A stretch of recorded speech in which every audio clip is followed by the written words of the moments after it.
Welcome to my channel. শীতের দিনে আবারও ল্যাচকা খিচুড়ি সবজি খিচুড়ি রান্না করছি। তো নিউ একটা ব্লগ নিয়ে আমি আবারও হাজির আপনাদের সাথে নতুন একটা ব্লগ শেয়ার করতে আমি আবারও চলে আসলাম।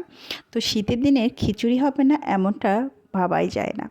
আর অনেক দিন পর আবহাওয়াটা ঠিক সেরকমই মনে হচ্ছে খিচুড়ি খাওয়ার মতো। তো ঝটপট বাসায় চটজলদি যা যা ছিল সবজি দিয়েই আর বানিয়ে বেশি হলো ফেললাম সবজি, এত সবজি না খিচুড়ি। গে। তবে খিচুড়িটা কিন্তু একটু মাখা মাখা হবে।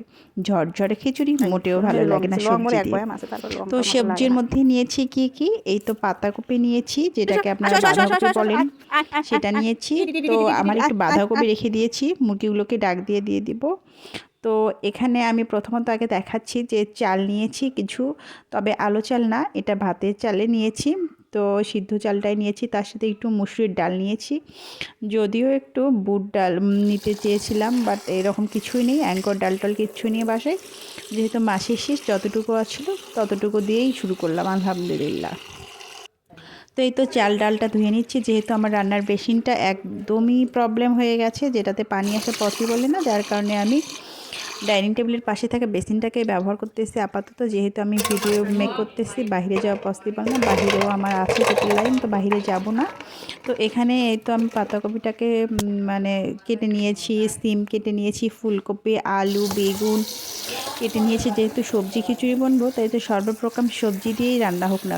আর শীতের কিন্তু ফ্রেশ টাটকা সবজির খিচুড়ির মজাই আলাদা। যদিও খিচুড়িটা রাত্রে বেশি ভালো লাগে, তো ভাবলাম না রাত্রে আর খিচুড়ি করব না, রাত্রে পোলাও করব। যেহেতু বৎসরের শেষ, বাচ্চা কাচ্চার আবদার পূরণ করতে স্কুলে শুরু হয়ে যাবে, এই জন্য রাত্রে আমি পোলাও রান্না করব। তা পোলাও রান্না করার জন্য তো যা যা উপকরণ নেব সেটা রাত্রের ব্যাপার, কিন্তু আপাতত তো দুপুরে রান্নাবান্নাতে রয়েছে সবজি খিচুড়ি। তো এখানে আমি তো গরম মশলা গুঁড়ো করে দেবো, কারণ গরম মশলা গুঁড়ো করে দিলে কিন্তু খিচুড়ির স্বাদটা একটু অন্যরকম হয়, আর খিচুড়ির একটা সুগন্ধ বের হয় সুন্দর একটা। যার কারণে আমি জিরে, ধনিয়ে, গরম মশলা একদম ভেজে নিচ্ছি। নিয়ে আমি জানি না কে কী বলে, তবে আমি গ্রাম্য ভাষায় যেটা বলতেছি হামু, হামুর লাঠিতে আমরা এটাকে গুঁড়ো করে নেব। কেননা হামুর লাঠিতে গুঁড়ো করে নিলে জি জি জি, সুন্দর মিহি হবে, সারাদিনে আর আমাদের খিচুড়ির স্বাদটা খাবার কিন্তু দাবার। মানে একটা অন্যরকম আসবে। তো এখানে এই যে মাটির বাটনা, আমি কিন্তু মাটির বাটনা ব্যবহার করি সবসময়, সেটা ভর্তা ছানা হোক, টুকটাক ভাজি সবজি রান্না করতে, রসুন থেতো করে দিতে, মরিচ বাটতে, পেঁয়াজ বাটতে আমি সবসময় মাটির বাটনাটাই ব্যবহার করে থাকি। তো আমাদের এখানে যে জায়গাটা মফস্বল শহর, সেহেতু আসলে সব কিছু গ্রাম্যভাবেই আমি সবসময় করার চেষ্টা করি। তো আমি যেহেতু ভিডিও মেক করতেছি, তো সেই জন্য একজনের সাহায্য নিচ্ছিলাম, সে ক্যামেরাটা ধরতে আনইজি ফিল মনে করতেছিল, তো আমি সেখান থেকে নিজেই ক্যামেরাটা ওপেন নিয়ে নিলাম। তো এখানে ফ্রিজে অনলি 2টো ডিম আছে, 2টো ডিম দিয়ে কী করবো ভাবতেছি, তো ভাবলাম ডিম দুটোকে ভেজে নিই। যেহেতু আমার ঘরে গোল গোল বেগুনও নেই, পটলও নেই, কিচ্ছু নেই, যার কারণে আমার ডিম ভাজা দিয়ে খিচুড়ি খেতে হবে। তবে তার সঙ্গে কিন্তু একটা মজার আইটেম আছে, সেটা কি ঘরে তৈরি বানানো জলপাইয়ের আচার। তো জলপাইয়ের আচার, এদিকে তো আমার ছেলে, জমিদার ছেলে বলতেছে সকাল সকাল চা খাবে না, দুপুর হতে তারপর চা খাওয়ার আবদার। তো দুপুরে যেহেতু সকালে বানানো চা রয়ে গেছিলো, সেগুলোই ওকে আমি গরম করে দিচ্ছি। যেহেতু অতগুলো চা খাবে না, একটু আমিও মেরে দিলাম। আর এখানে সবজি আমি এবার ধুয়ে ধুয়ে প্রেশার কুকারে দিচ্ছি। আসলে প্রথমত ভেবেছিলাম যে রাইস কুকারে দিব, তো আমার যে মামি, মানে যে এই ভিডিওতে যাকে দেখতে পাচ্ছেন, উনি বলতেছে যে না, প্রেশার কুকারে দিলে খিচুড়িটা সুন্দর হবে আর সিদ্ধটা সুন্দর হবে খিচুড়ি। তো ভাবলাম যে ঠিক আছে, তাহলে প্রেশারে দিয়ে দিচ্ছি। তো আমি এখানে টাটকা কিছু ধনেপাতাও নিচ্ছি, ধনেপাতাও দিয়ে দেবো খিচুড়িতে, যেহেতু মানে সব কিছু ফ্রেশ এবং টাটকা জমির।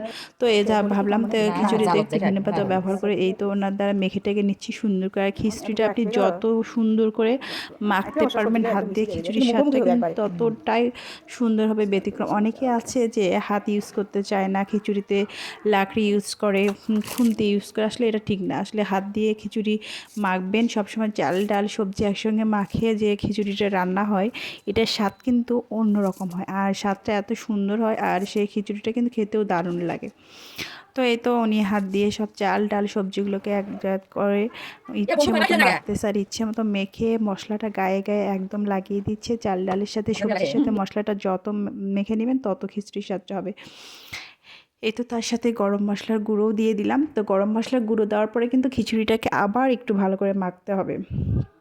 তো এই তো পাশে বাড়িতে কেক দেখতে পাচ্ছেন, আমার ছেলের গতকালের কেক, তাকে খাইতে দিল। আমার ছেলেটা আলহামদুলিল্লাহ এই দিক দিয়ে অনেক ভালো, হাজারো শুকরিয়া আল্লাহর দরবারে। কেননা আমার ছেলেটা কোনো কিছু হলে সবাইকে দিয়ে খেয়ে খায়, এটাই আমার মা হিসাবে কিন্তু অনেক একটা পরম তৃপ্তি। আসলে বাচ্চা কাচ্চা মানুষ করতে এইসব আদব কায়দা শেখাবেন, কেননা বাচ্চা কাচ্চা ছোটোবেলা থেকে যা শিখবে সেটাই শিখবে, দেখবে। তো এখানে এই তো প্রেশার কুকার আমি ঢেকে দিচ্ছি, যদিও খিচুড়িটা হচ্ছে না, অনেকটাই বেশি হয়ে গেছে প্রেশার কুকারের তুলনায়। তো আমি খিচুড়িটা ওখানে বসিয়ে দিই, এখানে আবার ডিম ভাজতেছি।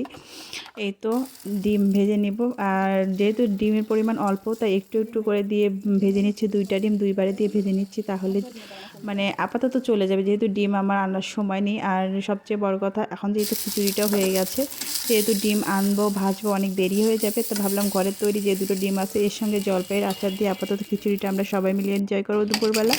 তো এখানে এই তো খিচুড়িটা হয়ে গেছে, কিন্তু অলরেডি দেখি কি অবস্থায় আছে। তো খিচুড়ির ঢাকনাটা খুলে দিচ্ছি। এই তো খিচুড়ি ফাইনাল লুকটা চলে এসেছে। তো আলহামদুলিল্লাহ, যেহেতু সবজিগুলো উপরে উঠে গেছে তো আমি একটু সবজিগুলোকে নিচে দিয়ে দিচ্ছি, দিয়ে ভাপটা আবার ঢেকে দেবো, তাহলে খিচুড়িটা আবার মোলায়েম হবে, সফট হবে, সুন্দর হবে খিচুড়িটা। আলহামদুলিল্লাহ।